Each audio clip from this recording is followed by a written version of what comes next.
A very good evening and welcome to Primetime News here on MTV Sports. I'm Ramesh Irugal Bandara. And I'm Krishna Panadaratna. Let's start off with a look at your headlines. Making headlines tonight, President requests the people to set an example to the world by protecting the environment, just like the example that was set by defeating terrorism. Senior lawyer Gominda says that the Parliamentary Select Committee cannot amend the charges in the impeachment motion against the Chief Justice. Anand Sangara requests the President not to allow anyone to interfere with the 13th Amendment. Another 40 school children from Gumpolo hospitalized following an allergic reaction.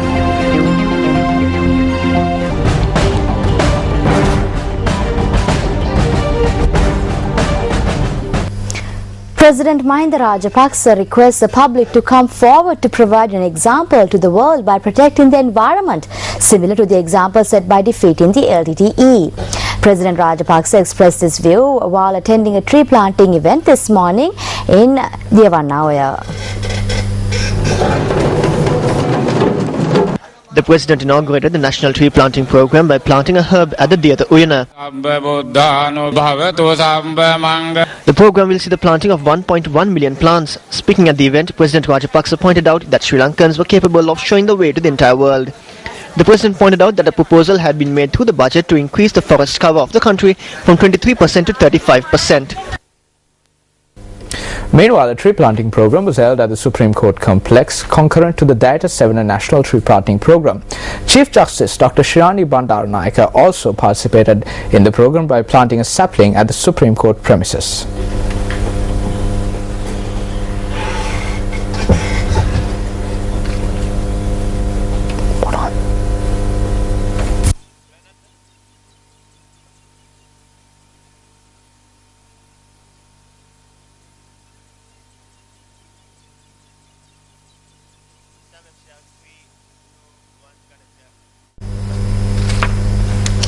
Senior lawyer Gominda says that the Parliamentary Select Committee cannot amend the charges presented in the impeachment motion against the Chief Justice. He said this while explaining the legal background regarding a statement made by parliamentarian Anura Kumara Desanayake yesterday that the Select Committee is attempting to amend the charges in the impeachment motion. The government is now attempting to amend the charges in the impeachment motion by using its majority in the Select Committee. There is no room for this in the standing orders. The Select Committee can only look into the charges that have been presented. An impeachment trial can be amended or a fresh charge added, provided it is done not by the Select Committee but by the one-third of the members as MPs who signed the document. My recollection is that a similar thing happened when a charge was brought against the former Chief Justice Neville Samarakon, and probably my recollection it was done before the inquiry commenced before the Select Committee, because all the charges have to be inquired, so it cannot be done at a later stage. He also explained the Select Committee process. Ordinarily, an inquiry of this nature should be completed within 1 month, but further time adjournments could be sought by any of the parties, and also whatever financial requirements that are necessary for such a thing would have to be approved by Parliament. Meanwhile, a United Nations expert yesterday voiced serious concerns about reported intimidation and attacks against judges and judicial officers in Sri Lanka.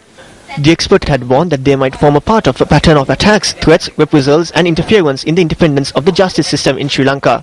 The UN expert, Special Rapporteur on the Independence of Judges and Lawyers, Gabriela Knoll, in a statement had urged the Lankan government to take immediate and adequate measures to ensure the physical and mental integrity of members of the judiciary and to allow them to perform their professional duties without any restrictions, improper influences, pressures, threats or interferences, in line with the country's international human rights obligations. According to reports she had received, most cases of attacks had interference against the judiciary in Sri Lanka are not genuinely investigated and the perpetrators are not held to account. She adds that judges can be dismissed only on serious grounds of misconduct or incompetence after a procedure that complies with due process and fair trial guarantees and which also provides for an independent review of the decision. Knoll has also expressed her concern over the procedure of impeachment of Chief Justice Dr. Shivani Bandaranayake. In the Special Rapporteur's view, the procedure for the removal of judges of Sri Lanka's Supreme Court, set out in Article 107 of the country's constitution, allows Parliament to exercise considerable control over the judiciary, and is therefore incompatible with both the principle of separation of power and Article 14 of the International Covenant on Civil and Political Rights. The Tamil United Liberation Front has requested President Mahinda Rajapaksa to take steps that would ensure that no one is allowed to tinker with the 13th Amendment to the Constitution. General Secretary of the party, V. Ananda Sangare, had made this request through a letter. A release issued by General Secretary of the TULF, V. Ananda Sangare, points out that individuals who have no idea about the ethnic conflict in Sri Lanka are attempting to create fresh problems for the President and the country by bringing in a proposal to another 13th Amendment. Ananda Sangare adds that as an individual who loves both the country and its people, it is his duty to point out to the President that an atmosphere has been created where a huge calamity could take place. The release further notes that 3 years have elapsed since the end of the conflict, but the country is yet to experience peace and unity. The General Secretary of the TULF also stated that people in the north continue to live in fear while there has been a great division created among the minorities, the like of which has been previously unheard of. Ananda Sangare requests the President to look at the issues faced by the Tamil people in a sympathetic manner, as the Tamil community has had to face numerous problems since independence in 1948. The release further notes that all just Sinhalese who believe in the fact that every child born in Sri Lanka has to have equal rights and opportunities. The report of the Secretary General's Internal Review Panel on United Nations action in Sri Lanka says that the UN system lacked an adequate and shared sense of responsibility for human rights violation. Explaining the reasons for their failure in Sri Lanka during the final months of the war in 2009, the Internal Review concluded that various UN agencies, including the Security Council and the Human Rights Council, had failed at every level to meet their responsibilities. The report submitted by the Secretary General's Internal Review Panel highlighted the organization's reluctance to publish casualty figures and its decision to withdraw staff from the war zone, as well as its failure to report evidence of widespread government shelling. The report also points out that the lack of an internal UN crisis management structure which failed to conceive and execute a coherent strategy in response to early warnings and subsequent international human rights and humanitarian law violations against civilians had led to the failure of the UN in Sri Lanka. The report adds that due to this, the United Nations was unable to exercise sufficient oversight for United Nations action in the field. Another reason for the failure cited in the report is the ineffective dispersal of UNHQ's structures to coordinate proper UN action. It also adds that when addressing international human rights and humanitarian law violations across several different UNHQ entities in Geneva and New York, they overlapped their mandates. Another reason for failure highlighted in the Internal Review Panel's report is that the model for UN action in the field was aimed at development rather than conflict response. It adds that the UN did not receive adequate political support from member states as a whole in order to accomplish their duties. The Secretary General's Internal Review Panel also notes that the United Nations framework for member states' engagement with international human rights and humanitarian law protection crises was outdated and often unworkable. The Internal Review Panel report has made several recommendations for Secretary General's consideration and to seek support for profound changes on how the UN approaches similar situations in the future. The panel notes that the recommendations are nevertheless intended to be politically feasible and to be largely resource neutral. The panel notes that the UN Secretary General should take steps to renew the organization's vision regarding large-scale violation of international human rights and humanitarian law in crises. It notes that the new vision should help frame strategy and policy responses after taking into consideration the events that took place in Sri Lanka. The panel further highlights that the United Nations human rights perspective should be embedded into the United Nations strategies when tackling similar situations. Another recommendation made by the panel is that the Secretary General should take steps to strengthen management of the UN response to international raw crises that present large-scale risks to civilians. The panel also notes that limited internal reviews of UN actions should be conducted in every acute crisis that presents large-scale risks to the protection of civilians in order to promote accountability and responsibility. The Internal Review Panel notes that the organization should reconsider the action that it should take in the event a member state engages in sustained actions against the UN, including the violation of UN privileges and immunities. The panel is of the view that such action may have a serious impact on the UN's ability to meet its responsibilities.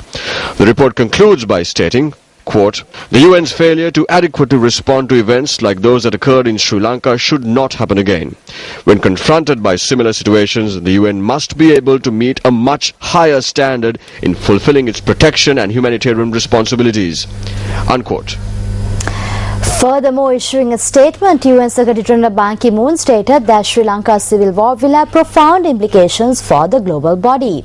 After accepting the official report of the Internal Review Panel, the Secretary General admitted that the United Nations system had failed to meet its responsibilities. Ban Ki-moon notes that he is confident that the UN would draw the appropriate lessons from this report and will do the utmost to earn the confidence of the world's people. The report was compiled by a panel headed by Charles Petrie and was presented to the Secretary General today following a process that spanned 8 months. Responding to the report, the Secretary General noted that he would organize a senior-level team to give careful consideration to the report's recommendations and advise him on the way forward. The UN notes that in line with the Secretary General's approach towards transparency and accountability, the report was made public. Well, it's time now for the newspaper cartoon of the day.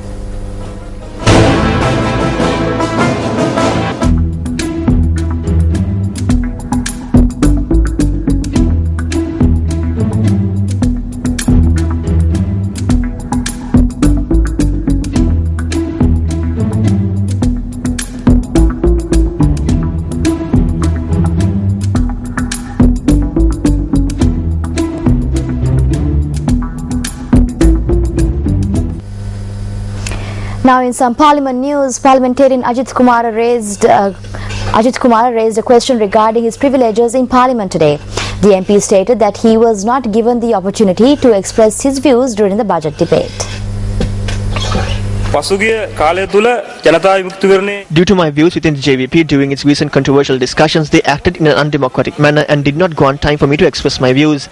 The fact that a parliamentarian does not get to speak in a parliament which aims at upholding a Western-style democracy is a joke.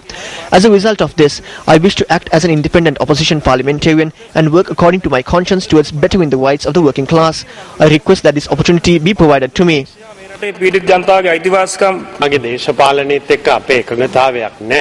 We do not agree with his style of politics. However, we need to state that if a parliamentarian is not granted the opportunity to speak during the budget debate, which is by far the most important debate, it is very unfair. We have no problem if he moves away from the party and acts separately, or else he should join us and become a member of the UNP parliamentary group. I will speak with the party leaders and ensure that parliamentarians are given their right to speak. Even if some people cannot speak during the debate, they can express their views inside select committees. Even though I cannot speak here, I am planning to talk during the select committee meetings. We got to know from the opposition office that time had been allocated for Ajit Kumar to speak in Parliament. Since he did not speak on the 10th, 30 minutes were allocated for us on the 12th. However, this time was also wasted as he did not speak. Time allocated for the DNA to speak on the budget was wasted on 2 days. Even the opposition office had notified him that time had been allocated for him on the 12th. I will discuss this with the party leaders and ensure that time is allocated for independent MPs, since every parliamentarian has a right to express their views.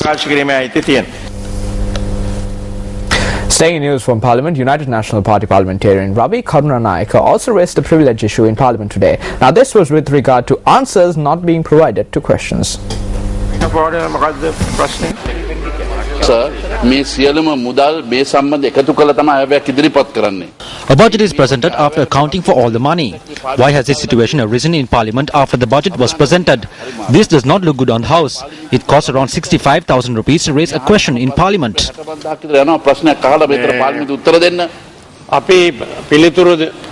We are in the process of providing answers. Honorable Speaker, it may take 65,000 rupees to ask a question, but it costs around 6 million to gather information to provide an answer. That's because the questions are very long. Back then, such questions were not asked in Parliament.